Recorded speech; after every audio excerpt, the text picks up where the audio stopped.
Hello, everybody. So, I'm gonna try to get through this as best I can. Let's see. My self update is I'm doing well. I still have a rash. It's a combination of citric acid, alpha hydroxy acid, and gabapentin. Apparently I'll never be able to take the gabapentin again now that I've had this reaction. So, let's talk about summer. Because there's a whole lot going on with Summer's case. I did a short live stream yesterday. I think I missed a turn. Dadgummit. Oh, y'all, I about just had a moment. I forgot little man Spider-Man Scooter is still in the back where I took him for a play date with his little friend Gabriel.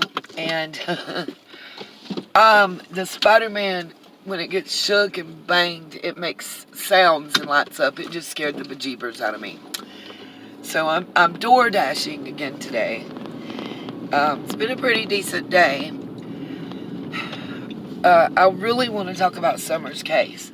And the fact, I don't know if you guys have noticed, but first of all, there's a lack of street signs, which is wonderful around here. But anyway, so I wanted to discuss the fact that we have had, in the past 2 weeks, not Dudley's came forward and spoke. Okay, so Dawn and Candace have been on every YouTube channel that would have them, pretty much.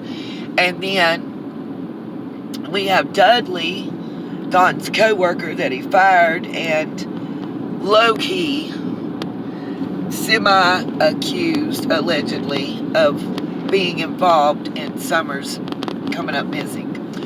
And then we have had another co-worker of Dawn's that didn't name themselves, a caller to Dolly's channel that called herself Cuz, and another caller to another channel. And y'all, listen, and I'm gonna be that person that's gonna say it. You know, I've always said what was on my mind. Everybody comes out every time I drop a video and attacks me. I don't see y'all attacking D Presents when she tells you, hey, in 2 months' time, I don't even make $100 off of my ad revenue to where I get a paycheck from YouTube. You know, for 30 days worth of work, that's not a lot.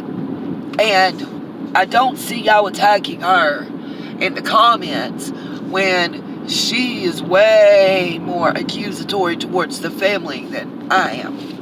Now, on Web Sleuths the other night, something I found extremely interesting was Polly Klaus's father was on Web Sleuths talking about the parents and what they're going through.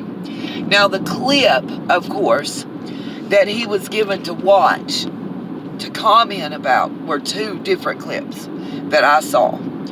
One was where Molly, JLR, Olivia, and Bullhorn Betty were at that house that he was working on right before he got terminated. You know, where Candace is backing up and they're showing her video and you're cold-hearted and all that. And then the other clip that he reacted to was Candace on Dr. Phil. The part where they said something about the cornbread mafia and she broke down. Now, Polly Klaus's father said that he doesn't believe the parents are involved in Summer's disappearance. And when he went into talking about it, what he was saying, in my opinion, was that he didn't feel that they planned and executed it. What he didn't say is what I say. And I want people to understand, I'm not accusing Summer's parents of doing anything other than I do believe that they are omitting and changing certain facts that they believe don't have any bearing on the case. Okay? I have said this since day one, and I continue to maintain it. I personally believe that Summer's disappearance was pre-planned for multiple reasons. But I do believe that it was pre-planned. And I'm not saying by them. Y'all assume I meant by the parents. I never said that I thought they planned it. What I do believe is there's been little nuggets of truth through all their statements. And that law enforcement and those, in social media land that are making social media judgments have to pick out what is true and what is false. Pick out those little kernels of truth. Now, for instance, in my personal opinion,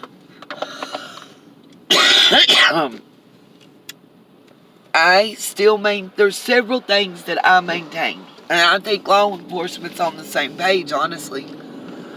When they say there's no proof of an abduction or kidnapping, what do y'all take that to mean? Answer me in the comments section on this. My take on that is they're saying there's no proof that some random ass person rolled up by chance, snatched a little girl and dipped to the left. That's what they're saying. There's no evidence of that. And I firmly believe that. Now, the problem that I've run into every time that I've been hacked, my job's been called, my channel's been flagged, multi videos flagged, and I have to go through a process to get them back up. It was when I started looking into the land and the blood ties that go along with it. Every time I start laying that out, it's a problem. Every time I start talking about the feuds between certain families that go back hundreds of years, centuries, that's when stuff goes left. Every time. I think Dawn and Candace know more than they're saying. Dawn made the comment to Brian and I know I've said it before and I'm going to continue to say it again, about Candace's wrong friends. At that point in time, everybody was assuming that he was talking about Allie and her family. First of all, you can't call a minor a wrong friend, because that's a minor. That's not an adult, that's a child. And he's only doing what the adults in his life allow him to do. That's how I see it. Maybe that's not who Dawn was referring to, though. Did anybody ever think of that part? Because when I said it before, people in the comments ripped me a new one. But that wasn't the only... Allie's not the only person Candace was hanging out with. And if we're to believe the story, they had had a falling out months beforehand. They hadn't been hanging out for a while. Allie had been replaced by a new wrong friend. And that was Marlena and her daughter Journey. Now, was she leaving her daughter to go out and about and do other things? I don't know. That was never commented upon. We can't prove that one way or the other. I told you guys a year and about 7 months ago that CPS, DSS, whatever you call it, came to that house on the 14th and told them they'd be back on the 16th. People said, oh, they don't do that. Yes, they do. Yes, they do. They'll say to you, we've been out X amount of times.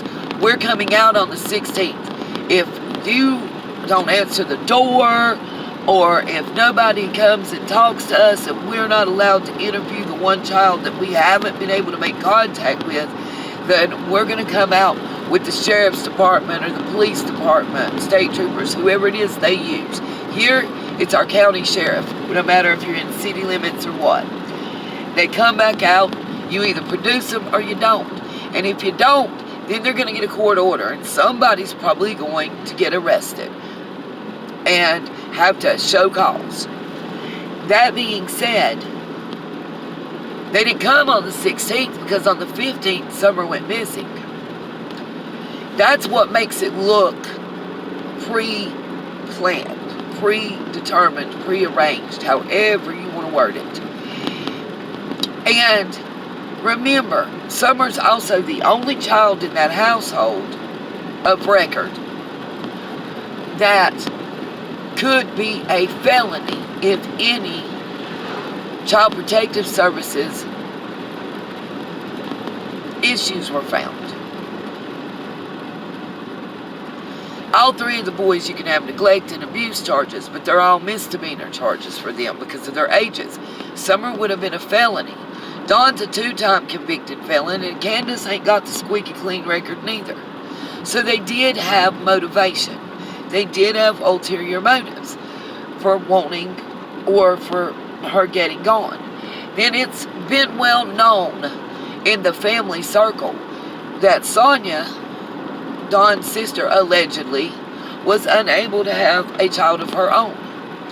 And allegedly, due to her husband's RSO status, a surrogate, adoption, fostering, any of those things are off the table for her.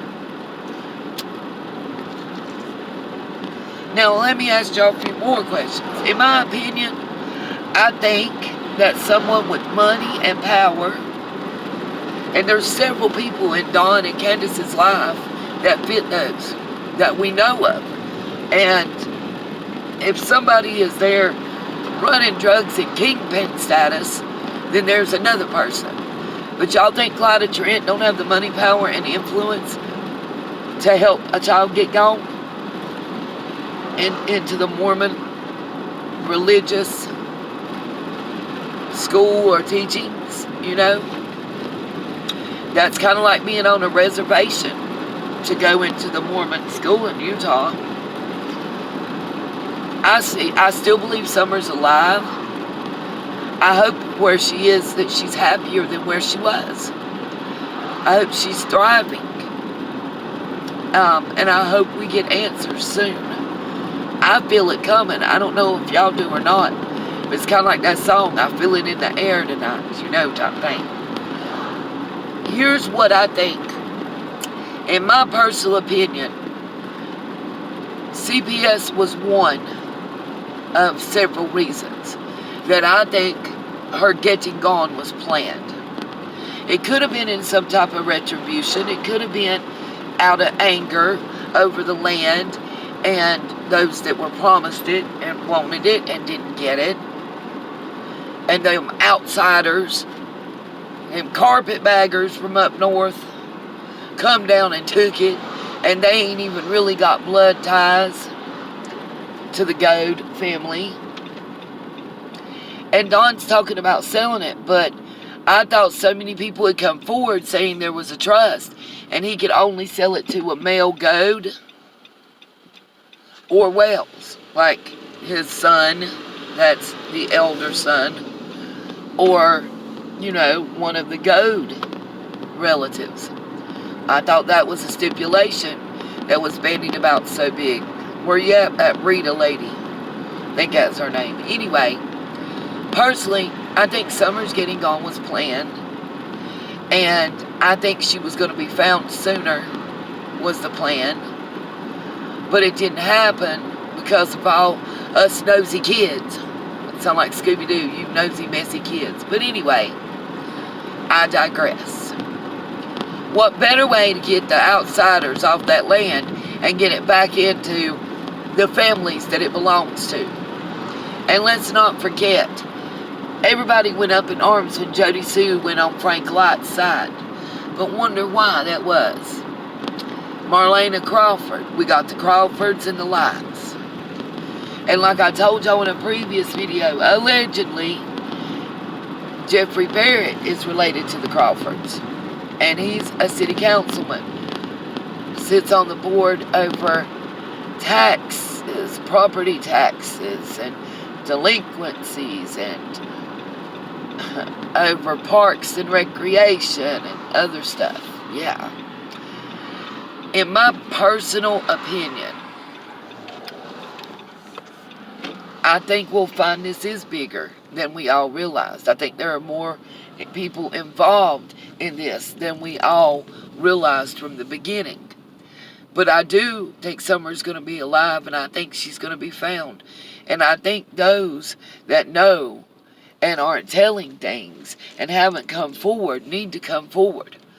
Was this retribution from somebody that had told before and has told since on those that were drug dealers and users in the area and those that were involved in certain situations? Is that possible? What is the real deal, you guys? We want justice for Summer Moon Utah Wells. And in my opinion, and y'all come after me, talk about it in the comment section, whatever you want.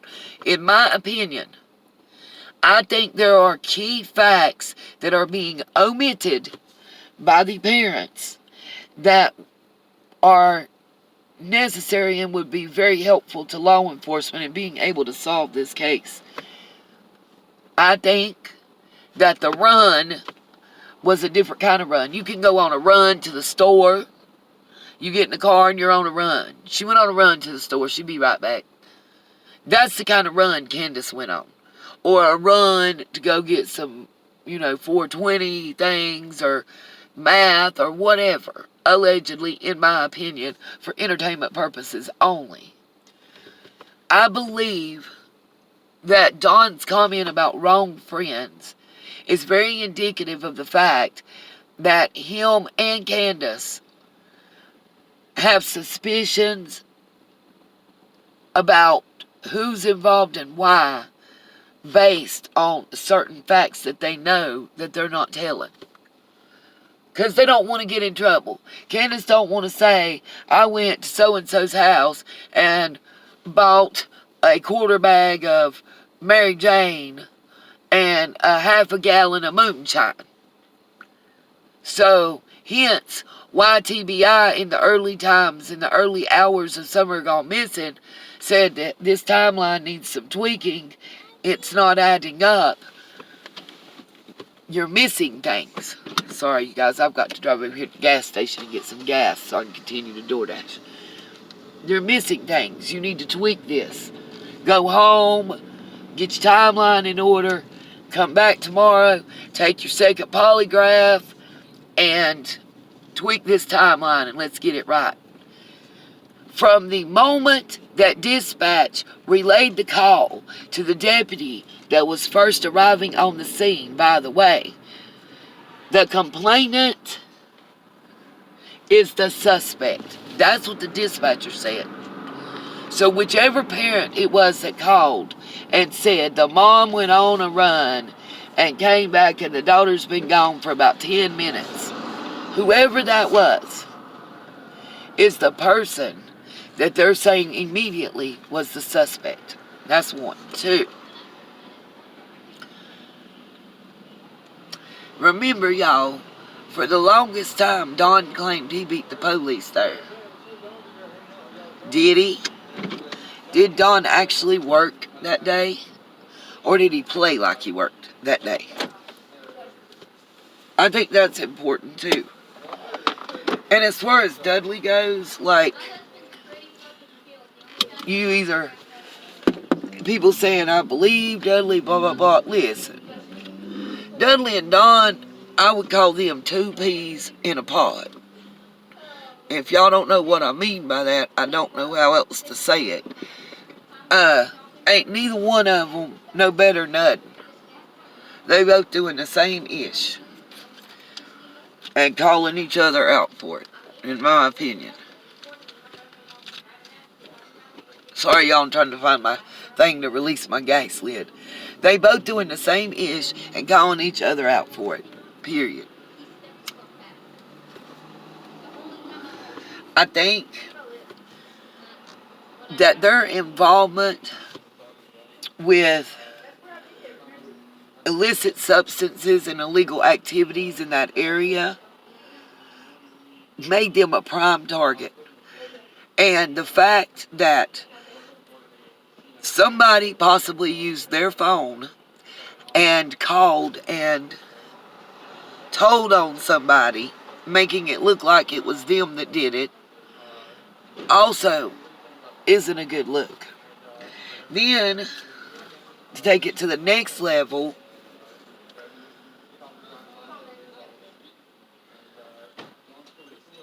we know that Jody and Andy told on folks in their past. That's not hearsay. It's documented. And yes, like Mr. Klaus said, the parents haven't been ruled out, but nobody's been ruled out. Okay? I take that, and I agree with that. But why? Why? And just because you ain't been ruled out, y'all willing to go and be all messed up on all these YouTube channels saying all this crazy stuff. But why are y'all not at every interview you can be at? Why are y'all not out at Walmart handing out flyers? And please don't say people aren't, because you know what? I would love to know the truth. Miss Ginger Snap, anybody can say what they want to, but let me tell y'all something. That lady used her own money. She went and got her own flyers, and she continuously kept them hung up in that area for well over a year and a half that I know of. Nobody made her do that. And I want to know how many times did someone from Summer's family, cousins, grandparents, parents, neighbor, how many of them came and offered if they didn't have money, they got time. Ginger would have probably met them or come and picked them up. She would have welcomed the help. She would have welcomed somebody else to stand out there and hand flyers out in Walmart parking lot. I want to know how many times they contacted and offered to help. Candace says she searches every day. How is that possible when you haven't been in the same state, according to y'all? There's so many inconsistencies, so many things that don't go together. And then 2 years later, we're hearing a different story. And well, maybe she got mad because the boys wouldn't play with her and stomped off and then somebody picked her up. Maybe. But if that was what happened and a possibility, why did it take 2 years for you to tell it? That's my question. Why does it seem like strangers are more motivated to help your child than the parents? That's my biggest question. It breaks my heart. And what I will tell you guys, no matter what anybody has to say or thinks about this channel, we will not stop until Summer Moon Utah Wells receives justice. Until we know that that child is alive and well, or she can receive a proper burial if she's gone from this earth. And what I will also say is, I feel like the people on that road and her parents have an inkling of who and why. And I'm not saying it's the parents' fault. That's what people seem to miss. That's not what I'm saying. But you don't see somebody come and pull all your laundry off the laundry line and throw it in a pile. But you have an idea who done it and why. You don't see who come and stole your car or your tools, like y'all said. But you know who and why. That part. That day and the day before, supposedly there were all kinds of people coming to view properties and stuff and everything. Y'all know every car that went up and down that road. Somebody on that, being Hilda's and on Beach Creek, knows every strange car that came through there. Somebody knows who that Toyota is with the buckets that's been bandied about for the longest. And my biggest question is, I was reamed. But if you go back and you look at the Chris McDonough interview with Robin, she tells that she crossed off the truck off of the flyers before she handed them out because she didn't feel